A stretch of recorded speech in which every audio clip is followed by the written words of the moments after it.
আমি গরিব মানুষ, আমি দুইটা গরু বরকি পাইলা খাই। তে আমার এই জায়গাতে হলো নিম্নে ৩০-৩৫ হাজার টাকার পোয়াল ছিল, কিন্তু এইভাবে শয়তানি করে আমার পোয়ালগুলান পুরা দিছে। কিন্তু আমি গরু বরকিলে এখন খুব অভাবেতে আছি।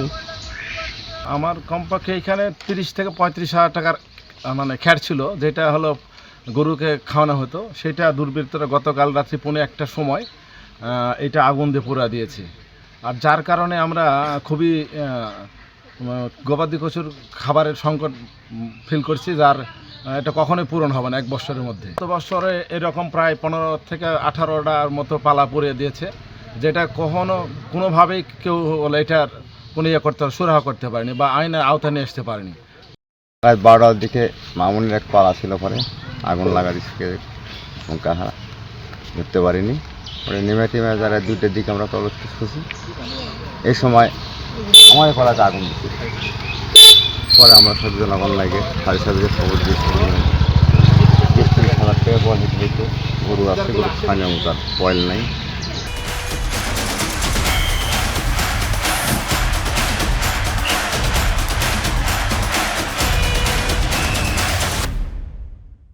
আজকে গতকাল রাত্রে আনুমানিক ১২টার পরে আমাদের পূর্ব মাদনগর সোবান ভাইয়ের পোয়ালপালাতে আগুন দেওয়া হয়েছে, আমাদের মামুন চাচার পোয়ালপালাতে আগুন দেওয়া হয়েছে।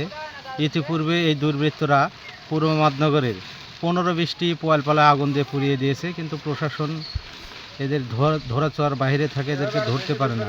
আমার অনুরোধ থাকবে প্রশাসনের প্রতি এই দুষ্কৃতকারীদেরকে ধরে আইনের আওতায় এনে শাস্তি দেওয়ার জন্য।